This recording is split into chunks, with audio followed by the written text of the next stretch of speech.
TCP versus UDP and the three-way handshake. So I'm also going to show you the practical demonstration of the three-way handshake. So make sure to watch this video till the end, and let's start with how do computers talk. And when you open a website, your computer breaks the message into small pieces called packets, then sends them to the server. But someone has to decide, should we make sure every piece arrives or just send it fast and not worry? So the choice is made by a protocol. The two most common ones are the TCP and UDP. That is what we are going to discuss in this video. In simple words, TCP is like a phone call. You just calling someone and just say, "Hello, can you hear me?" Yeah, the next person is saying, "Yes, I can hear you." Or they can saying that, "I can't hear you. Can you talk loud?" Like that, right? So yeah, that is what a TCP you can consider as. While the UDP is like shouting across a room, like you may get a reply from if there is a person existed in any other room or any other places, but you may not get a reply if there is no one there, right? So yeah, that's what UDP is, which is faster, but no one is going to confirm it. So yeah, we are going to explore that, which we can just meet the TCP first. The transmission control protocol is the careful one. It connects first, like before sending data, it says hello to make sure the other side is ready. Like it double checks every packet is confirmed. If one goes missing, it sends again. Like it keeps order. Packets are numbered, so they are put back in the right order. A bit slower, but it's very safe. All this checking takes a little more time, but nothing gets lost. TCP is basically used for browsing websites, sending email, downloading files, remote logging like SSH, and nothing is allowed to go missing in TCP. While there will be UDP, the user datagram protocol, which is the fastest one, and no one is connecting first. Like it's unlike TCP, we are not connecting first in the UDP. It just sends the data right away. No hello setup, nothing like that. So no double checking. If a packet goes missing, it's simply gone. No one resends it. No fixed order. Packets can arrive in any order or not arrive at all. Very fast, very late. Skipping all the checks make UDP quick. Great when speed matters most. UDP is basically used for video and voice calls, live streaming, online gaming, DNS lookup. A tiny glitch beats a frozen call. This is what UDP is, and we can just compare it like this, like side by side. Like TCP connects first, yes, while UDP doesn't connect first.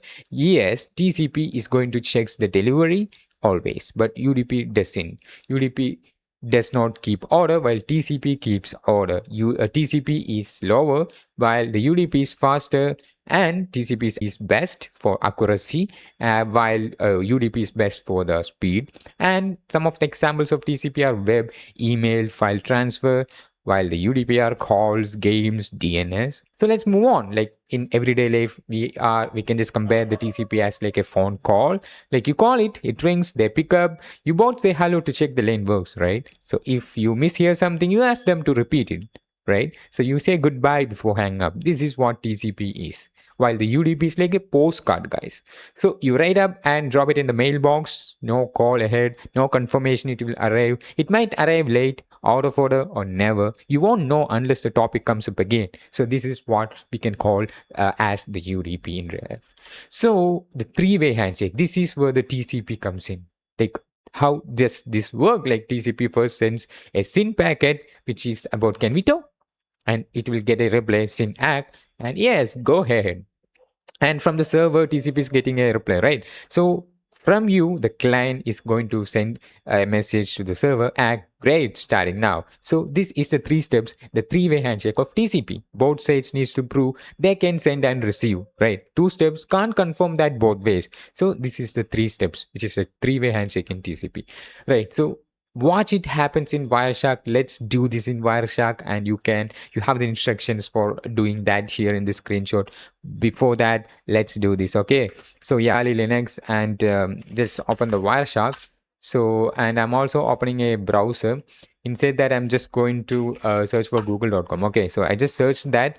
So let it come first. So yeah, okay, this is here.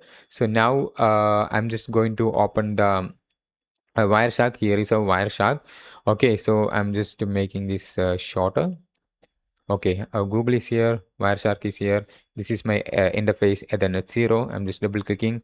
So yeah, it's listening. And what I'm going to do is just pressing enter here and the traffic is here, right? So when I just refresh that browser, the traffic is here. I just clicked here to stop that. So now it's stopped. Now you will be able to see there's a lot of UDP protocols, right? So we are just sorting it for TCP. In the apply filter, you can search for TCP. So once you enter that, you will be able to see the TCP ones, guys. You can see this is the SYN packet, right? So SYN is like from our IP to the destination, there will be SYN packet, and from the destination to our IP, there will be SYN ACK, right? And from our IP to the destination, there will be ACK. This is the TCP three-way handshaking that you're seeing live in the Wireshark demo, guys, right? After that, the client says hello, right? So this is how it actually works, guys. I hope this one is clear. So this is a security note, guys. When the handshake is attacked, what happens? There will be attack called SYN flood attack, in which the attacker sends multiple SYN packets. Like, as you know that this will work in three ways, right? So yeah, first SYN, right? Then you will get a SYN ACK, right? And you are also going to send the ACK, right? But in case of SYN flag attack, you are just sending a lot of SYN packets. You may receive the SYN ACK and you're not sending the ACK packet, so which makes this connection half open. And what happens here is this is a kind of a SYN flood attack, and the server waits for the ACK packet, right? So which never comes, and doing this thousands of times, and the server runs out of the room for the real visitors, guys. So you can just stop this by SYN cookies, rate limits, and shorter wait times before dropping half open connections. So yeah, you can protect these kinds of attacks, but this is an attack. Okay, so that's something to keep in mind. So the key takeaways in this room are TCP. It's something careful and reliable, checks every packet arrives in order, used for web, email, files, while UDP is fast and simple, no checks, no guarantee, used for calls, games, DNS, while Handshake is the TCP three-way handshake, the SYN ACK is a three quick message that open a TCP connection safely, and you can just try it in using Wireshark, guys. Now at cyberark.com, you can just visit this online, guys. You will be able to see the cyberark.com. You have a plenty of option to learn on start your cybersecurity journey, guys. You can also train with me using this course, and you can also get one-to-one mentorship if you're interested. Contact me on LinkedIn, and you do have some free resources if you are interested. You have some of the free resources, full courses, things like that. Once you click, you will be redirected to the YouTube playlist, and you will be able to see a lot of videos that is going to help you to get started, and you will have some hacking tools explained if you want to learn about tools. So you do have some try hack me walkthrough, and these are some of the try hack me rooms that you definitely need to complete. You can also see there will be Splunk SOC investigation videos if you're interested.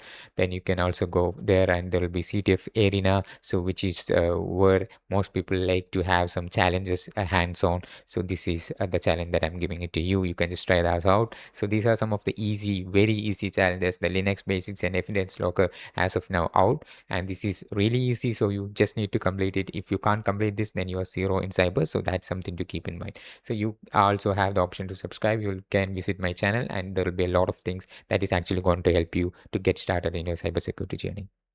So don't forget to subscribe.